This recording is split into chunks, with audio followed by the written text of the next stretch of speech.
Hey, this is John Leon Guerrero. Our guest today is Jeff Gum.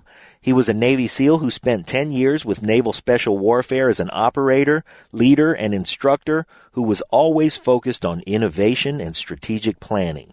Those interests have carried through to his civilian career. He earned a BS in Business Management at the University of Central Florida and an MBA from the Anderson School of Management at UCLA. He is now a founder of Sunga Life, a swimwear brand that captures the essence and flavor of Brazil with an American flair. It's swimwear for the ultra-sexy, ultra-focused, ultra-expressive, ultra-getting-shit-done. In other words, it's the secret handshake at the party. If you're wearing Sunga Life, if she's wearing Sunga Life, let's say it's a definite identifier of the like-minded. It's the reason I'm intensive in the gym, focused on my nutrition, because I want to wear these shorts and look right. So thanks, Jeff, for sending me back to the weight pile. Just what I needed at my age. Hey, you know what else I need, listeners? Maybe need is a strong word, but I sure would appreciate a nice 5-star rating and positive review on iTunes. I'm not going to ask you to get a Master Training Specialist tab or an A license with the U.S. Parachute Association or your open water dive certifications, all things Jeff Gum has done. I'm just asking for a mouse click and a couple of keystrokes. Break it down show, 5 stars. Hey, these guys are pretty cool. How's that? Easy like Sunday morning and awesome like our guest today. Here's Jeff Gum. Lions Rock Productions. This is Jay Moore. This is Greg Proops. This is Jordan Harbinger. This is Dexter from The Offspring. This is Nathan This East. is Sebastian Younger. This is Rick Marotta. This is Stuart Copeland. This is Mick Gillette. This is Andy Summers. Hey, this is Skunk Baxter. This is Gabby Reese. This is Rob Bell. Hey, this is John Leon Guerrero. Hey, and this is Pete A. Turner. What's up, guys? This is Jeff Gum from Sunga Life, and we are doing the Break It Down show. And now, the Break It Down show with John Leon Guerrero and Pete A. Turner. Yes. We're actually in Jeff's backyard park. This is one of the best things about podcasts. Like, we could have done this by the pool. We could have done it in your apartment. But right now we're doing it by a fountain in a jacaranda-filled park. This place has got to be gorgeous when those jacarandas are blooming. Yeah, definitely. And we were just at the pool an hour and a half ago. Last time we met up, we were with Rudy, and that's Rudy, always fun. Over in Venice Beach. Yeah, it's so great to be able to see all of us living and doing great things, and trying to grab others that are like struggling to get them to come on with us and get into living and transitioning and everything. You're getting an MBA from UCLA. Sunga Life is your brand currently that you're building, and it's incredible. Everybody should go check out Sunga Life on Instagram is the best place because that's where all the modeling at happens. Sunga.life. I launched the women's line about 3 months ago, and since then it's like exploded from 40,000 followers to just over 99,000, just about to pass 100,000 followers. So, and if you want to support a small brand, I'm here to tell you, going into your apartment, I'm like, hey, you moving in, moving out? And you're like, no, just had a shipment come in, and you break down the packages yourself. You get everything set up for it. Like, you really are running this corporation that's got 100,000 plus eyeballs on it. So, if you guys are in the market for any kind of shorts, swimsuits, bikinis, all that stuff, Jeff has all that stuff. It's pretty cool. At UCLA now, I'm in a entrepreneurship venture initiation class. I just finished my first year of the core classes, financial accounting, finance, stats, organizational behavior, marketing. And so now I'm going into more the entrepreneurship track, and I have a team of 4 other MBA students. One's a F-18 former F-18 pilot. Wow, okay. One is a software engineer at Microsoft, and then a Chinese girl who's an accountant and a Chinese girl who's an engineer, and we're all working on Sunga Life. So everybody had to get up and pitch like a business that they're thinking about launching, and I got up and just pitched about why Sungas are amazing and why everyone should be wearing them and everything I'm doing with my business. And these people wanted to do the research on my company and everything. So now I got a whole team working with me, which is pretty cool because usually it's by myself, other than my girlfriend helps me as well. Sure.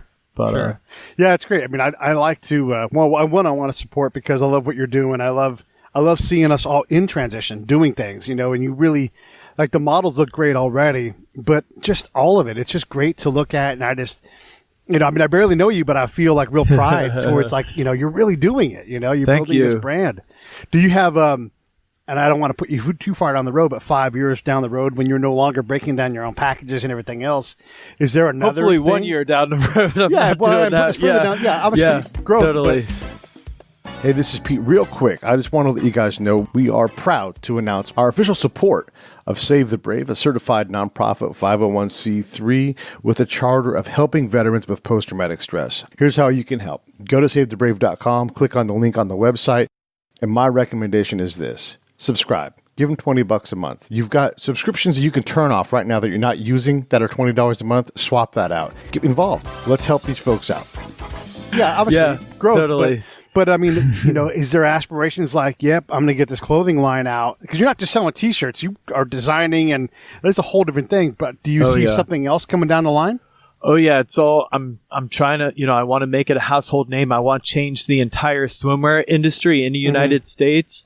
And in just about every other country, people love wearing swimwear like that. It's what everybody wears in Brazil. Yeah. Actually, I was down in Rio de Janeiro 4 years ago with the Gracie family. I saw everybody wearing these sungas, and I'm like, oh, these are pretty cool. Tell us what a sunga is. So a sunga, it's kind of like a hybrid between shorts and a Speedo.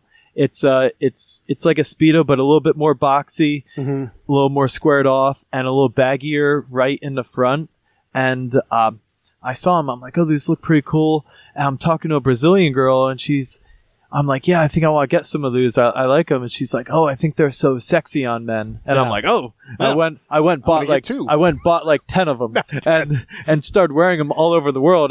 Nobody else is wearing them in Australia. Nobody else is wearing. I was doing Croatia Yacht Week, which is a lot of Americans, and everywhere I went, everybody loved them, and I didn't even have to go like talk to girls anymore. They'd all come up and like compliment me on my swimwear. Yeah. And I'm like, oh man, these are awesome. And then I did the Honor Foundation, which is a Navy SEAL transition program for special operators going into the private sector. And we went up to Silicon Valley at the end of it and toured Facebook and Google and Airbnb. I was like, oh, I need to launch my own thing. I don't want to wait till I finish business school, which was kind of what I had been thinking. I was like, I need to launch this right now and just figure it out along the way. And so I was already wearing these sungas, and everyone was asking me where they could get them, and I'm like, pretty much only in Rio de Janeiro. You couldn't get them on Amazon. You couldn't find them on Google. Yeah. And for me, it was like it really embodied my person. I was able to take my personality and put it into it. So I made them really patriotic, made them all about freedom, and they are all about freedom. They're 100% Lycra. You can just swim through the water. When you put them on, you're like Michael Phelps. As soon as you put them on, nothing holds you back. You get way better suntans, and then I could use it as a mechanism to support foundations that I'm passionate about. Like I make the swimwear for the Force Blue Team, which is Rudy Reyes's. He takes special operator combat divers, and they dive to save the coral reef in Florida and capture sea turtles that have tumors on their body from this terrible disease from poor water quality, and work with scientists and then surgeons will do like cut off all the tumors and heal them up and put them through rehabilitation and then release them back into the wild. Wow. And then I work with David Vabora and the Adaptive Training Foundation, which takes amputees and spinal cord injury guys and puts them through adaptive therapy, and then they can go and team up with the High Fives Foundation, which takes everybody out surfing and skiing. So it's just a whole. So use it as a mechanism to support the stuff I'm passionate about and try to help my fellow veterans and help the world. I love it, man. I mean, I want to ask you how the heck you have time to do all that and make money, but let me first say this. So just today, we partnered up officially with Save the Brave. That's Scott. Scott Husing is the president of it, and then Nick Velez is the guy that brought it up. And those guys, they take PTS. You know, they take veterans that have PTS and they get them out and they get them deep sea fishing. You know, awesome. And just give them a chance for fellowship. And maybe you spark something. Maybe it's a friendship. But, you know, instead of isolation, they're like, let's get us together. And so we just believe in the mission. You know, I want to give someone the opportunity to choose yes on life. I mean, I was in the same spot where I'm like, I'm not sure if I need to do this anymore. And at one point was totally fine. Like, if my end comes, I'm fine with it. And I made no good decisions in that zone. So I want to get people out of that zone. And so if you guys can support Save the Brave, even just by sharing and just tagging Save the Brave, you will help spread the message that I 100% certify these are my people. They're good people. They're helping veterans who desperately need it. So if you have a service charter already, great. But if you need something to put your time into, what Jeff is talking about, what I'm talking about, super important. And enough of the Save the Brave mention, but actually, not really. It's all about finding the next mission, because it's not necessarily, all the bad things that have happened, but now guys get out and they don't have the brotherhood, they don't have the camaraderie, they don't have the common mission that they're working towards with their best friends and their brothers. So then they focus on the bad, but when they get out and they can become part of these amazing organizations and foundations and find a new why, and it puts the passion back in them and the brotherhood and camaraderie, and then they go out and they take that post-traumatic stress and turn it into post-traumatic growth. And then no, it's huge being of service to someone. I know for me is part of my well-being. It's also part of my obligation, but if I'm able to help someone, I now have value. When before I had very little, I was obsolete, I was ignored, and those are my realities, not actual reality. And so getting past those things is great. Let me get back to the question: how do you do all this stuff, like starting a business, going to school, all of this service? How do you living in this fancy, swanky apartment? How do you get all this done? I mean, it's just a puzzle, and you just got to fit it together where you can. Sometimes sometimes things aren't going perfect, but you just grab the pieces, make the best out of it. Don't focus on the negatives that maybe a couple things, but couple things were done wrong. You just focus on the positives, get together, troubleshoot it. It's just constantly problem solving everything nonstop. It's like what we, knowing you go out, you have a mission, you plan it, nothing goes according to plan. Course, right. So you're just constantly adjusting, and you just don't let, like, one of the things, it's like going through buds and SEAL training, everything went wrong for me. I got really sick. I got viral gastroenteritis. I got rhabdomyolysis. I got everything. I had to start all the way over from the beginning. Then I still had rhabdo. They didn't know they thought I was just being weak all of a sudden, but you just push through it, and that's, no matter how bad things get, like, you're not being shot at, and you have, and just have, like, I've always been kind of like, me and Rudy talked about it, the woo. It's something I learned from the Honor Foundation. We did the strength finder. So you fill out this Gallup strengths finder. You see, I was like strategic, communicator, achiever, woo, and maximizer. And I was like, woo. I'm like, what is woo? And it's like winning others over. So it's like, it's going out and having that brotherhood. So I don't have the answers to everything, but I have an incredible network of friends who all I gotta do is call on them, and they have the answer for me. And you got to be humble enough to ask for help sometimes. SEALs are superheroes. How do you have it's so hard to be humble, right? And let me rephrase how I want to say this, because guys like us who've done these impossible things, we can do impossible things. But at some point you have to go, I need help. And that's a motherfucker. At least it was for me. Yeah, I mean, when you, like, a lot of things, you're not the expert. I wasn't an expert sniper at first. I had to be trained. It was 3 months of training, and I did like a mini sniper school, because sniper school has a huge attrition, and I didn't want to risk failing it. So I contacted these guys that had a sniper school, and I got SEAL Team 5 to go on board. These guys were going to put me through the training for free. So SEAL Team 5, they just gave me a rifle and a bunch of 300 Win Mag rounds, and I just drove out to Arizona, and I was shooting at 140 degree heat out in July and outside of Tempe, and so I got that training. I went to sniper school. I always say, stack all of the odds in your favor. Like, nothing is fair. You make the rules. And I went there. It gave me an advantage. Got me to pass all the tests, and same thing with business. I certainly, it gives you an incredible foundation being in the SEAL teams and being able to adjust and problem solve and I work till 4 a.m. a lot, packing up my stuff. I was doing it last night. Yeah. But I mean, I think this is easy compared to I'm not running around with a boat on my head, I don't have to. I'm not doing this straight till Wednesday after starting on a Sunday. I'm not getting an hour and a half nap on Wednesday, hour and a half nap on Thursday. This is easy compared to what I've done before. Yeah. I just pack this stuff up. I can sit here, drink, and it's a little bit of a grind, but everything is relative. And I think about what I've been through, and I'm like, I don't need to go to bed yet. I need to keep working because I have my goals, and I want to make a difference with this brand. I know from talking to a lot of my friends who listen, what we all call the grind is often a polish. Like the hard chopping and the cleaning of the extra stuff. And you're like, no, this I can clean this up now. And that's really what we're at now. Is we know what hard work is. We know how to sit down. So it's not that big of a deal for me to sit down for hours and edit, or work on social media things, or get some writing done that I've got to get done.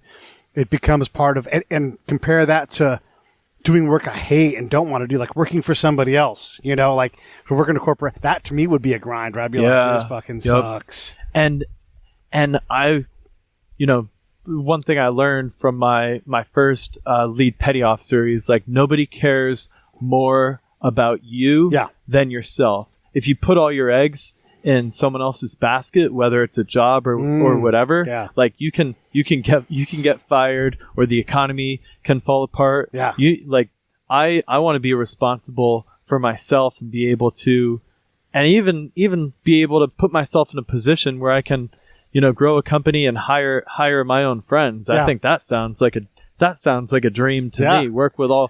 Get to pick my best. I mean, me and my friends, we talk about it. We feel like we're the Avengers, and where we're all have our different specialties and skill sets. My friend Mitch Aguiar, he has the Smashing Greens and he's fighting MMA. Rudy has the Force Blue and everything, and acting and everything he's doing. David Vabora has the Adaptive Training Foundation. He was an NFL linebacker and he's an incredible speaker. And Kyle Maynard, he's climbing the tallest mountains in the world without arms and legs. Nick Santastasso, same thing. And he was a wrestler and weightlifter and bodybuilder without arms and legs, and was just opened up for Tony Robbins at a speaking event in Dallas for him. And we all have our own things, but we all combine it together. And that's the dream right there. Yeah, it makes you, anytime like someone's like, look at, this problem, we can solve it. Like, you know what? Solve your own problem. Yeah. Because you don't want anybody else's, know? You solve your own, and then you can, then you grow that and you learn. It's, Jordan Peterson talks about you learn how to take care of yourself first. And then after you do that, then you can start worrying about everyone else. And I mean, if you can, and it's not the only way to do it, but guys like us, we're going to try to bootstrap, and there's nothing wrong with having a corporate job and doing that. I don't want to talk down on that, because, people have responsibilities and young kids and all these things they've got to do, and you've got to do what you've got to do. But when you do take that risk, you're in a position to do it like you are, where you're like, now is my time. I don't want to wait till after school. Let's get on this thing. For me, I had to get exceptionally lean in my life. No extra bills, no cable, none of that. Because when you plant that pole into the fog and you're like, I'm going to use this pole to get across this ravine. I don't know where the other side of the ravine is, but I'll be damned if I'm staying on this side. I'm going to jump. And you jump and you're like, this is terrifying. If you've got $500 extra a month and things to pay for, hard to hang on to that pole as you go swimming, flying across the crevasse into the fog going, how long can I hold on? You get rid of everything, focus on that big jump, and then start selling bikinis. Yeah. It's crazy. I was like, I can focus. I can, I could, do my MBA and get a finance job or something. But I was like, I want to focus on my strengths. At this point, it was wearing Sungas and traveling the world, and I already knew how to market it, and just created that first product. And it's kind of interesting doing this entrepreneurship class. Now I'm learning about the lean startup method, in which you take a minimally viable product, MVP, and and then you create that. You can test it in the market. You can see how it does. You can see how the market reacts, and then constantly get feedback from customers and clients and improve it.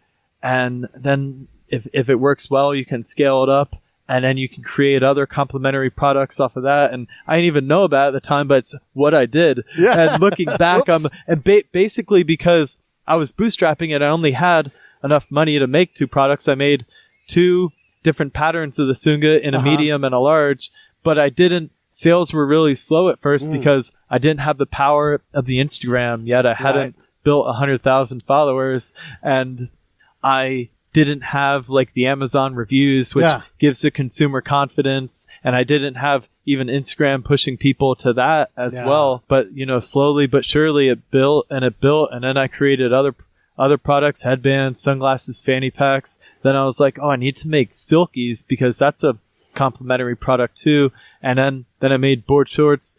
Then I saw 85% of my followers, and it's constantly seeing and testing and seeing the analytics. I saw 85% of my followers were guys who pretty much probably follow it because they like the SEAL teams or the military or the patriotic. And whenever I would post like a girl in a bikini wearing the headbands and sunglasses, I would get way more engagement. And I was like, you know what? I need to make some I had a bunch of girls being like, I love these prints. I'd love some bikinis. I'm like, you know what? I need to make the bikinis. And ever since I did, fabric, because there's not a lot of fabric. Totally, exactly. And since doing that, it's made my engagement go up tenfold. Isn't it crazy? Because like if you were to tell yourself 2 years ago that this is what you'd be doing, you'd be like, "Fuck you! There's no way that's real." But here it is. Well, I did think it was. Oh, okay, but good. Yeah, Good for you. It was funny. I used to joke that when I would get out of the SEAL teams, my uniform was going to be a Sunga. Okay. And then now it's not only the uniform for me, but it's the uniform for all these other special operator, combat divers, other SEALs, Scout Sniper, Recon Marines, PJs, Green Berets, all diving in the Florida Keys, saving the coral reef with the Force Blue logo on there, and it's a beautiful thing. Yeah. And you're replacing the UDT with something that's another thing. When I did it, I gotta tell UDTs are also really small shorts. Silkies, think of running shorts, just old fashioned like 80s style running shorts. That's what silkies are. They're UDTs. like Marine PT shorts, or the Army calls them Ranger panties. Right.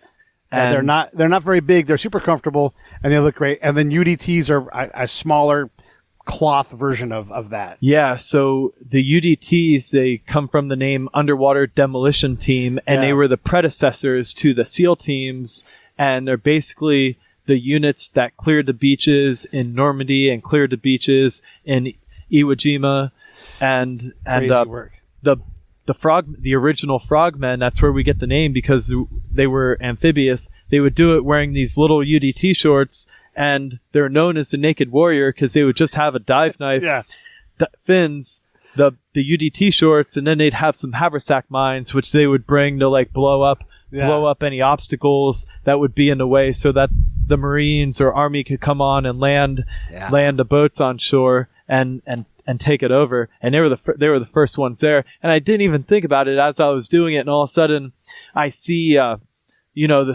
statues of the Naked Warrior and frogmen of the past wearing it, and I'm like, wow, I am like definitely on the right track. This is beautiful. Yeah, you got to get one of those old guys. There's got to be one left, and get him in a Sunga. Like 92 years old, I'll fucking blow you up. Yeah. So and those kind of, just so everybody understands, like the D-Day thing happens, and it's enormously dangerous. And actually, I was there last year. I was in Normandy for the anniversary, and it's so powerful. And you see the sacrifice that was made, and a lot of people just have no idea at that time, all of Europe was pretty much all of continental Europe was under Nazi Germany, was literally Nazi Germany. France was taken over in 2 days. Yeah. Like it's and then the sacrifice, and what we did in Normandy is what was about to happen to the UK and Ireland. Right. It was going to go the other direction. Right. No, totally. Actually, we're recording this on a Tuesday. I think later this week, Jim DeFelice's book with Ray Lambert, who was a medic in the first wave on D-Day, Survived the whole thing. no He's still way. alive, 98 years old. Wow. He was at D-Day when Donald Trump was speaking, and Donald Trump quoted him. He's This is sitting the right behind him. 75th anniversary. Yeah. Wow. So now think about this. Before those guys, before Ray got onto a Higgins boat, there was a dude in teeny tiny shorts with a knife and a bunch of explosives Yeah. swimming up, clearing the way. And then also, along with those guys, all of the airborne assets that flew in.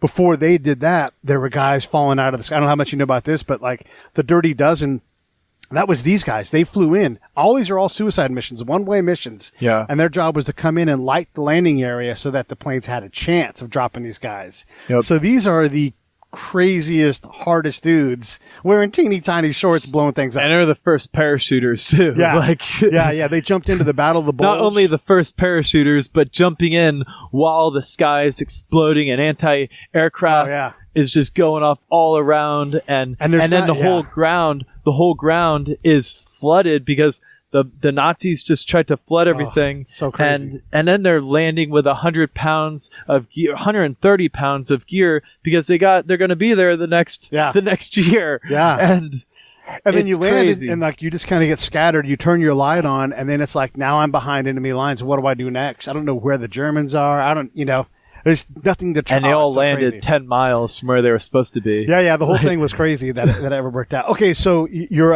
Sungas are like the new UDTs. They look great on all of these young fit people. What about me, middle-aged guy who needs to lose some pounds? What can I wear?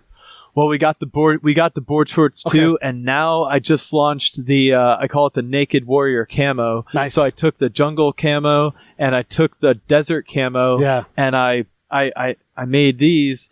And I'm like, you know what? They're missing something. I just took like a tiny little subtle trident that's part of the camouflage and kind of put that in there as a homage to the frogmen that came before us. That's cool. And I did, basically the lean startup method. I was like, all right, I'm going to make these, test it, and I think I made like 30 or 40 of each one of those and made pre-sales. And by the time I just got like a sample. All right, these look good. These look great. Let's start production. Use those to get some content to do pre-sales.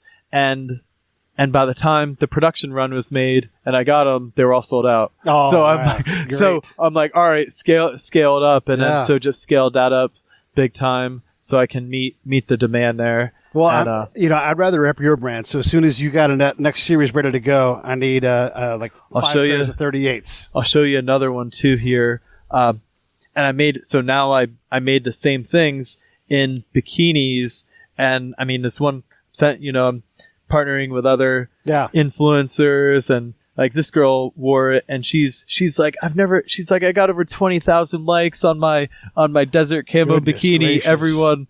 And she's just out there fishing in a bikini and getting 20,000 likes. She's like, everyone loves it. Yeah. It's, I made 100% Lycra.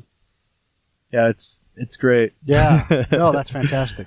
So, okay. Sunga Life, a lot of service, a lot of time in the SEALs. When you look back at what you brought from the NSW world to here, and don't just say perseverance, because every person has that. What business skill have you like, holy shit, nobody else has this? Well, talked about before, problem solving is one of the biggest. Problem solving, innovating, just constantly finding solutions is one of the biggest ones. One thing that was a little surprising when I did the Honor Foundation, I talked about it having the woo as one of my strengths, and a lot of team guys don't have that. They're a little more very close with the guys that they're close with their brothers, but they don't necessarily reach out the way I did. I had a lot of best friends who had their MBAs at Wharton and friends that are doing all kinds of different stuff, and I had no problem reaching out to them and asking for help, and they mentored me in business and helped me a ton. But a lot of team guys do not do that. So, and being a source handler, that was a very applicable skill at the same time. So being able to take that and go into, probably the most important thing about business is building relationships. Right. Building relationships I mean, it's just one of the most important skills in life too. But that's probably the most important thing for me. Record some video here real quick.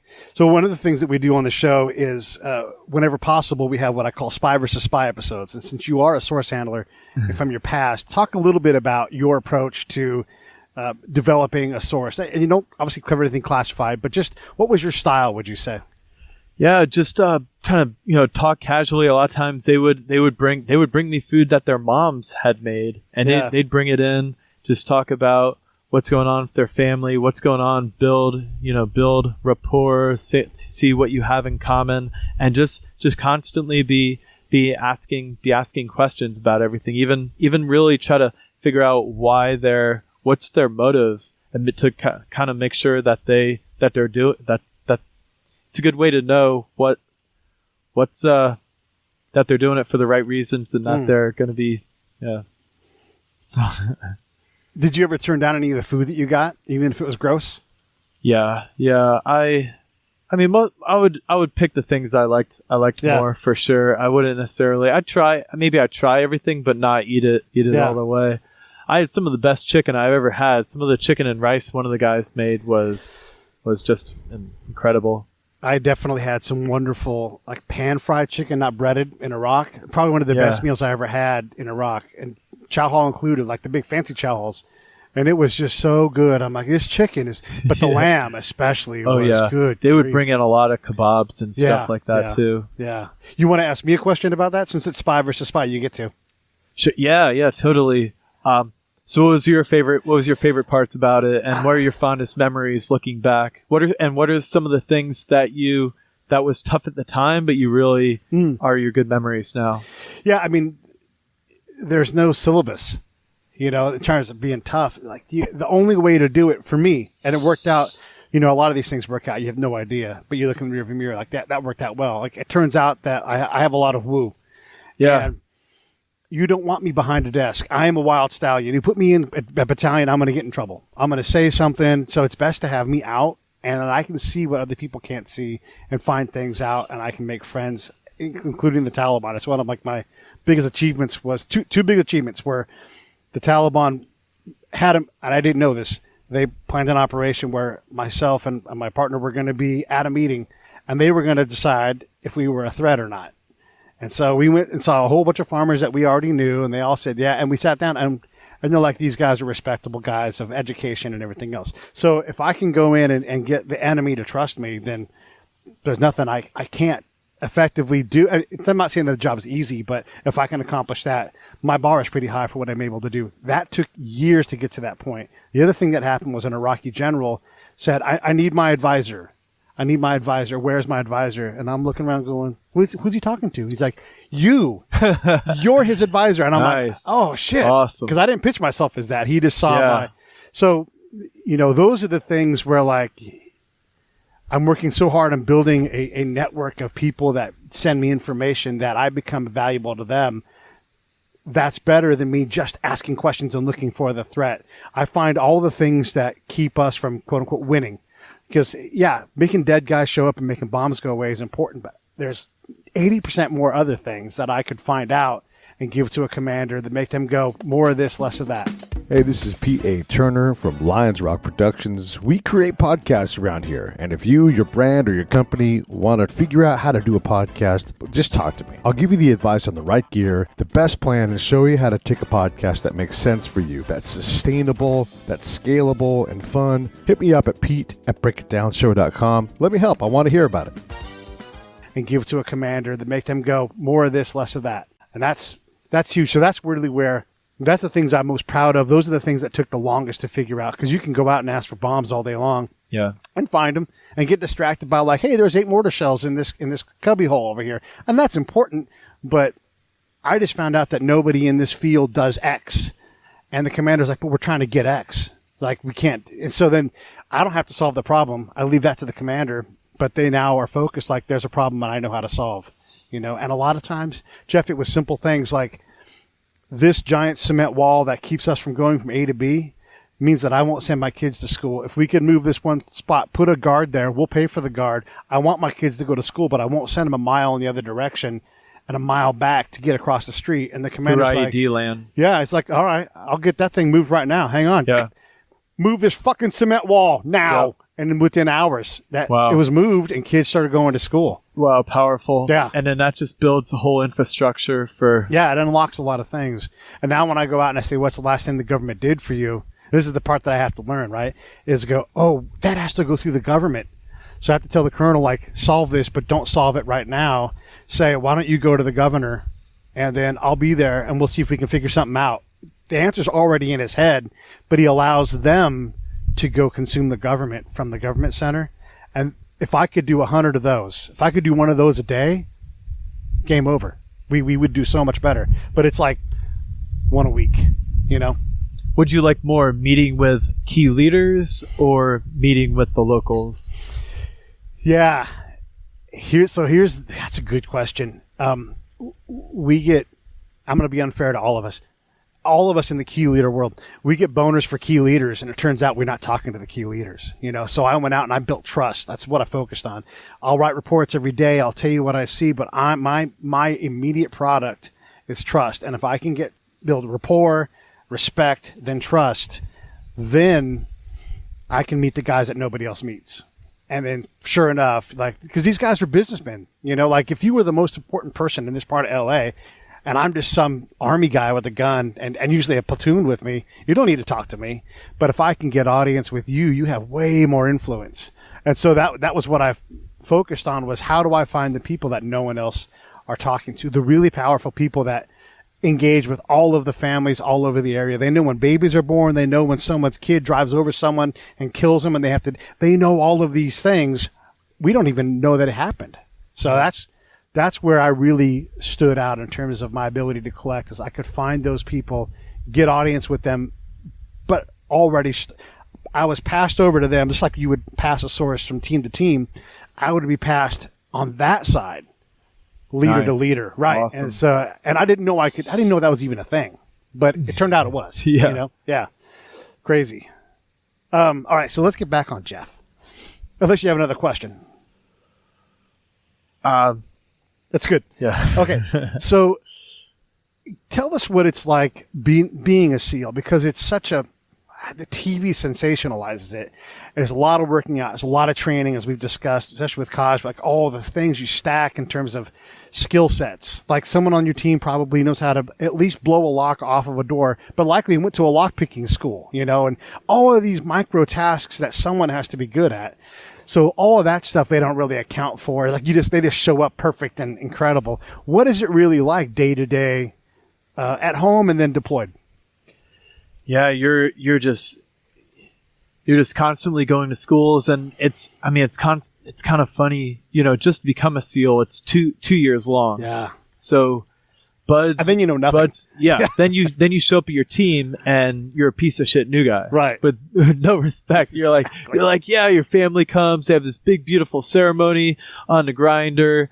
They got all your tridents, you get pinned, then you go to your team and they take your trident. Yeah.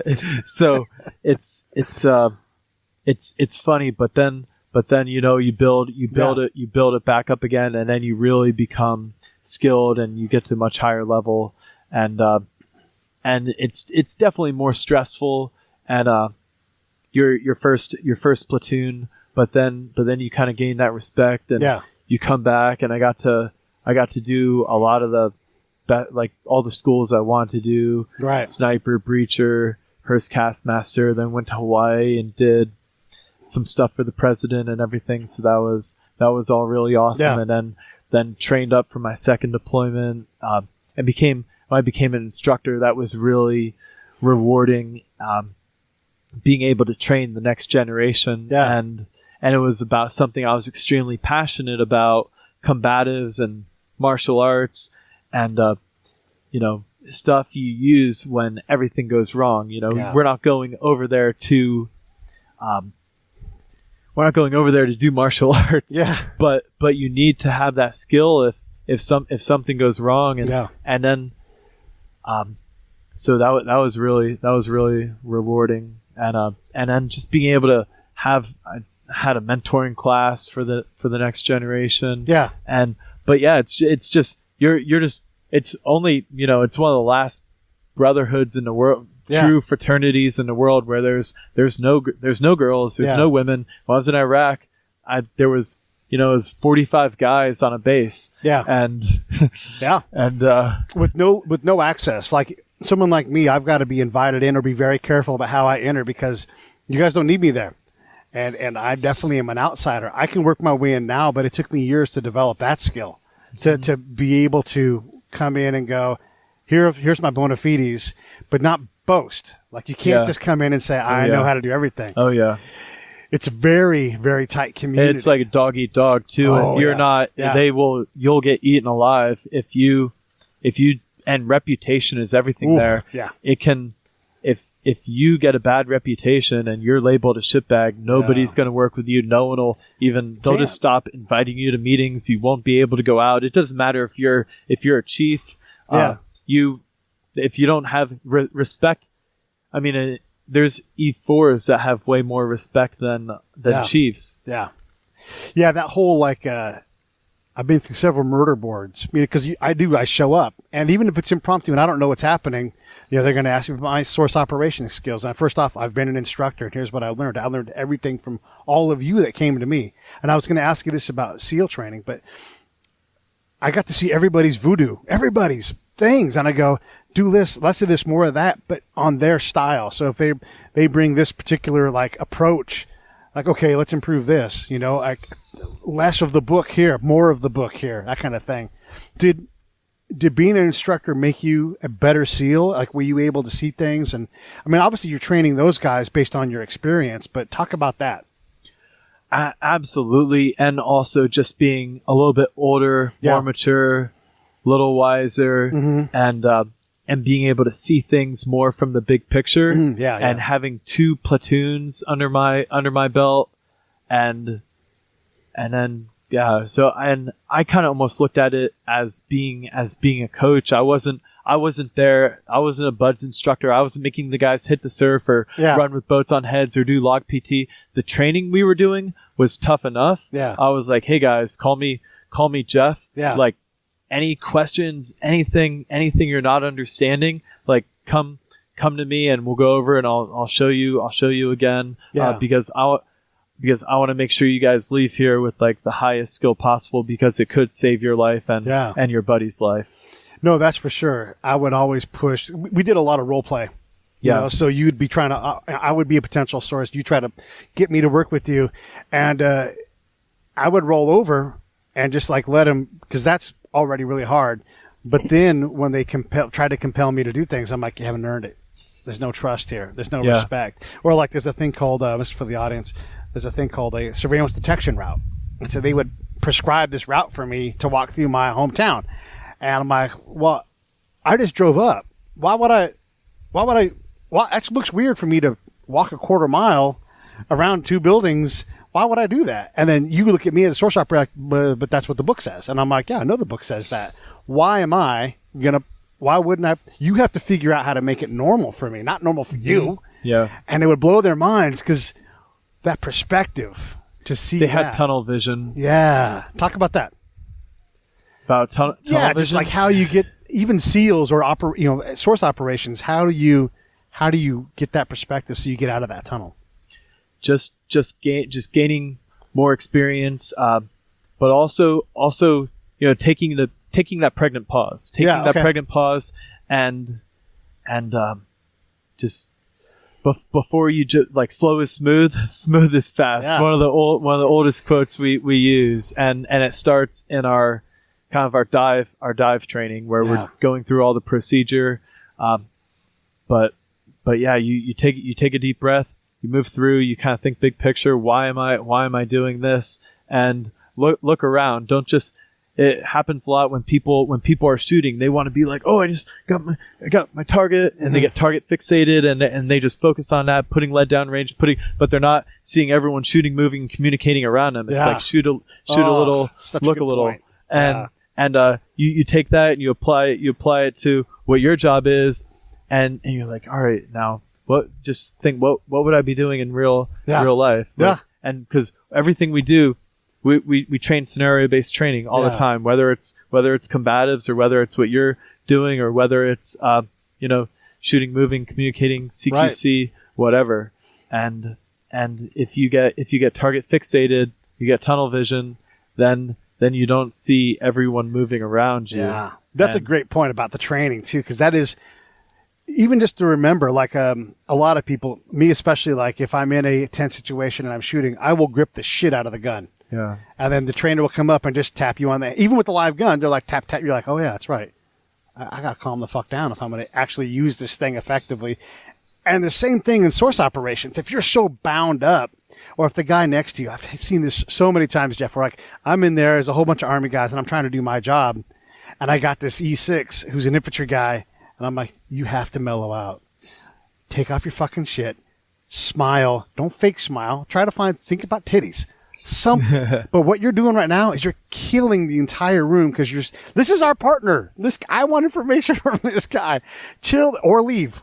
One of the two, and it just takes that tap to make them go, oh shit, that's right. I'm so fucking intense right now. Like little less intensity, a little less laser focus. And it all applies back to now. It all applies back to business, right? Personally, professionally, and especially, having a startup where you have a million things you got to do. All right. Am I just going to get target fixated on the first one, on the first one I'm doing? Or all right, take a step back, big picture.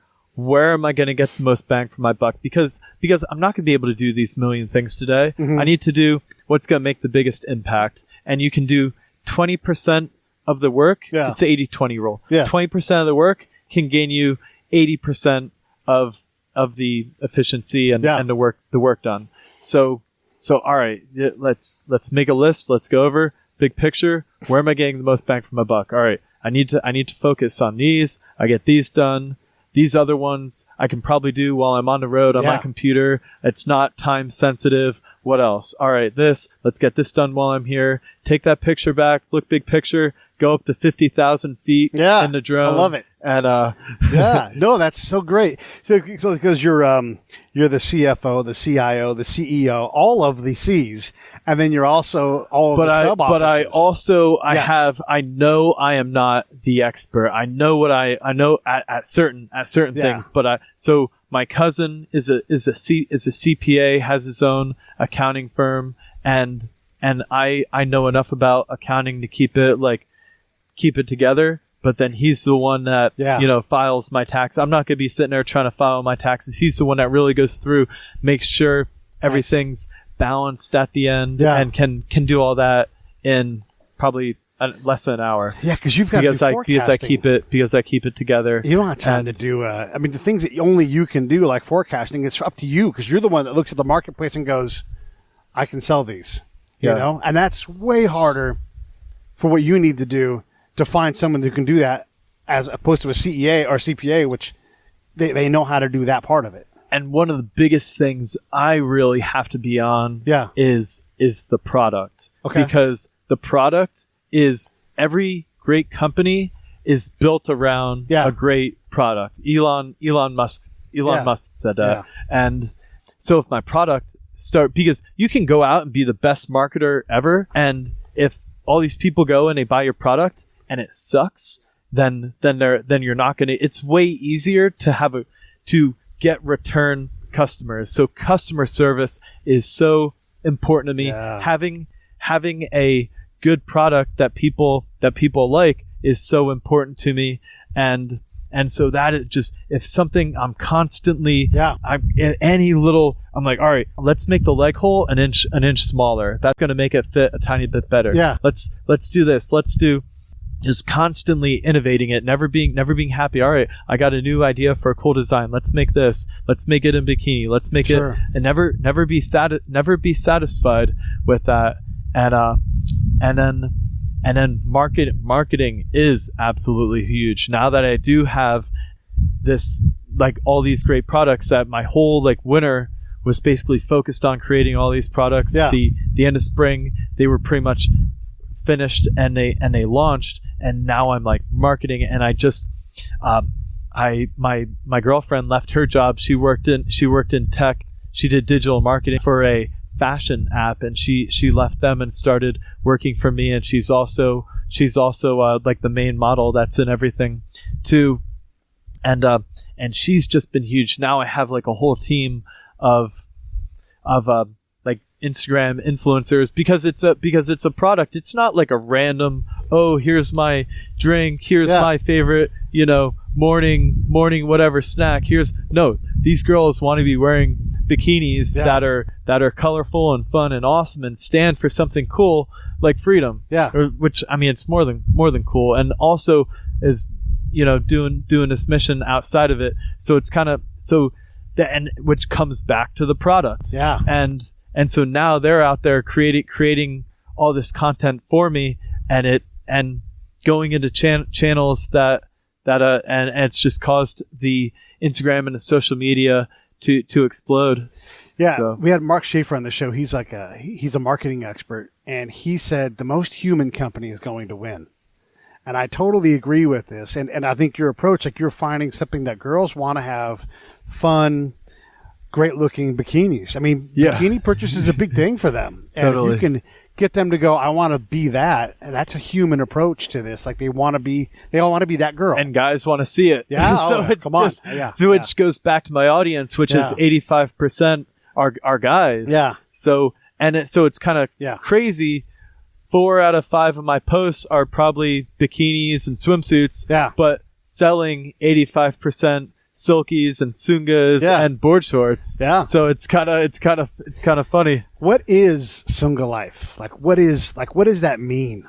It's just freedom in the truest sense, from just being yourself, not letting anything hold you back in life, especially a oversized pair of board shorts. Yeah. Like you want the best tan lines. Yeah. You want the girls to come over and talk to you. You wanna just have a smile on your face while you're out in the sun. Right now, thinking about it, it's great. And it stands for freedom and just being. I mean, I just want to. My friend Mitch Aguiar, he fights MMA wearing a sunga too. What? And oh, that's great. Yeah. Too bad Andre the Giant. My friend Mario, he wore that shape suit. It would have been great to have an Andre the Giant. Oh yeah, that would have been awesome. My friend Mario, he wears my board shorts while he's working at NASA diving with the astronauts in the neutral buoyancy lab. Yeah. It's a 2 million gallon tank. Yeah. With a replica space station inside of it while he's training all the astronauts. Yeah. And he's gonna be he's applying for the next astronaut class too. Good luck to him. But it's kind of cool that it's going into all. It stands for freedom and patriotism and just doing, because the secret, one of the things I know is the secret to happiness is freedom. Yeah. The secret to freedom is courage. Yeah. It's all related. Yeah. It's all related, which is why, like the happiness and the positive, because there's all these brands out there that are in your face and tough and hard and angry veteran and this, but I was like, I'm just all about happiness and bliss and following what you're passionate about. I don't need to be. Yeah. That's what Rudy. That's why Rudy loves it. Rudy, man, it's a beautiful thing. I had actually heard of the Force Blue team from my friend Mario. I was just talking about and thought it was amazing. I wanted to get involved, but I was just I was too slammed with business school and everything else I'm doing. But Rudy saw my brand on Instagram and reached out to me and was like, "Yo, let's get together. I love your brand." And I was like, "Whoa, it's like you founded the Force Blue team?" I'm like, "I've been wanting to be a part of that." Oh, come on. And then we came. Then we met up. He was out back in LA, and we just did a workout together, just sharing stories, experiences. We have everything. Both he was a fighter too. He was on Black Belt magazine. Yeah, fought Muay Thai and was a wrestler and jiu-jitsu, and just had everything in common. And we became best friends in like a couple hours. And, he's infectious. It's hard not to love Rudy. We need to have him on the show again. I want to ask you, this is a question I'm kind of exploring it, so I want to understand it, and I need to get multiple perspectives. Part of what I do is, you heard me ask Kaj this question, is patriotism seems to be in flux. Like the dial is, like on the needle on the gauge is sort of bouncing back and forth in a weird pattern. What does patriotism mean to you? Is it a good thing? Is it a bad thing? What do you think? it's the best thing Okay. when it's patriotism for the United States, Okay. because we are the country that stands for freedom, stands for you can do whatever you want as long as it doesn't inhibit anyone else's freedom. Pretty That much. sounds hard, though. Like, yeah. But if it's, patriotism for evil, then of course that's bad. right. But when it's patriotism for the U.S. and our, our way of life, standing for going out and saving, saving Europe from the Nazis, going out and fighting the terrorists, fighting the people that don't let women go to school, don't let but all these evils that take place, we go out and we fight that, and that's where it's a beautiful thing, and that's what the red, white, and blue stands for, and that's why I think it's disgusting when people try to they're like, oh, it's a piece of cloth. No, that and what's wrong and misshapen there is that you have the right to do whatever you want, but at the same time, you don't think you're not going to be chastised for it. Yeah, well, and as a guy that's building a brand, when I look at brands that I support, first off, I want to support my friends, and so I want to support your brand. So yeah, I'll buy Rip Curl shorts, but I'd rather buy yours, because of who you are. And I'm not saying Rip Curl doesn't have a great charter for service, but when I go to make my decisions, I'm going to look for someone that is trying to do good things. And if the flag is a problem for your brand, then guess what? I'm going to find a brand that I can back and support. The flag is on here. It's Modeling, the battered flag right there. Yeah. With the waves going with the wave, and because it's all about being in the water. Yeah. And the sun. So it's the sun rays going through the wave in the battered flag with the word Sunga Life heralds right are there. even in the logo. I love it. Yeah. Well, and that's a great, because it stands for freedom. Yeah. That's what it is. Yeah. Four-way stretch, even. Four-way stretch. Four-dimensional every-way comfort. stretch. Yes, I love it. Well, listen, I've had you for about an hour. We also did the show with Kaj. It's great to be able to go back-to-back with you guys.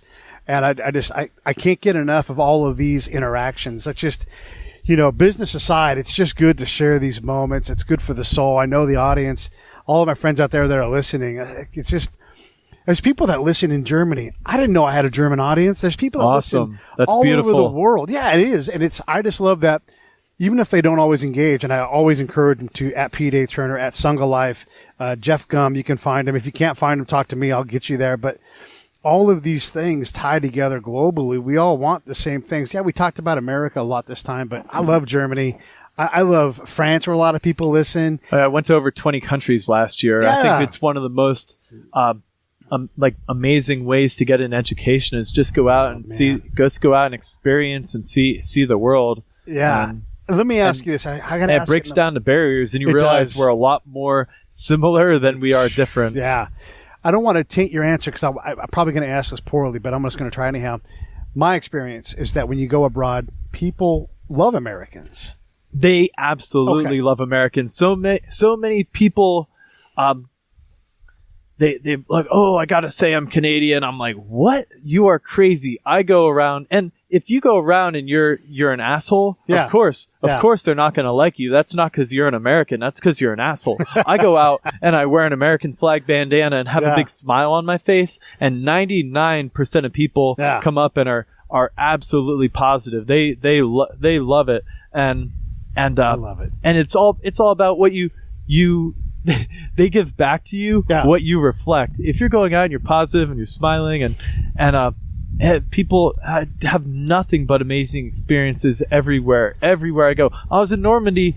France was flying the American flag everywhere I went through Normandy. They remember, they know where their country would be if that sacrifice wasn't made there. And I love it. Same thing in the Netherlands. I did the Nijmegen March, and as you walk through every town, if they saw you Americans, and this is that town, that's their people. And when I was in the Army walking through, this is 2 generations after World War II. It's 50 years later. It's been 20 years since I was in this part of the Army.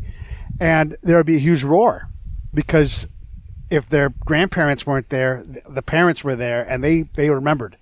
And when Germans walked through, It was not as welcoming. Wow. Still, it didn't matter if I was in the unit or not. Statues to the 82nd, all these. Wow. They beautiful. do. They remember. Yeah, and you're right. When you go places, if you're not an asshole, and sometimes you might encounter some negative things. I've certainly had people not respond well to me being an American, but that's absolutely the exception. Like if we were to go to Kurdistan right now, we couldn't buy drinks, we couldn't buy food, and people would just want to hang out. That's not true of other countries and a lot of other places. Yes, Germans are great people, and Australians, they're very much like us. They're welcome. But in a lot of other places, it's not like that. We have a thing. That flag represents I was walking around, I think this was like 2014 or something. I was in Australia with my friend AJ, and he had just flown back. So I went to Bondi Beach. I didn't have any friends, and I'm just wearing a Sunga, and I'm walking around by myself, and all of a sudden I hear these Brazilian girl. I hear like a little bit of Portuguese, and I'm like, "Oh, you guys are from Brazil?" And they're like, "Yeah." I'm like, "Oh, I'm wearing a Sunga." I'm like, "I love Brazil," and we all start talking, and they were there studying English in Australia, and then all these different people from all over, from Italy, from Spain, they were all their classmates ended up coming there. I ended up staying with them, going back, doing like another party with them, then went out with all them. I didn't make it back home till 4 in the morning after going there at 10 a.m.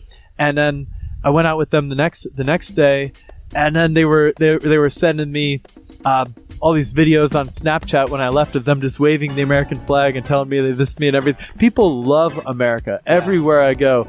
Because it stands for freedom. They watch all our movies. They listen to our music. It's like, what isn't there to love? Yeah, I hear you. Well, listen, thank you so much. You nailed an hour perfectly, and man, I just love it. I love being able to support you and watching you go out on your adventures. And anytime I can help at all, please let me know. Awesome. Thank you.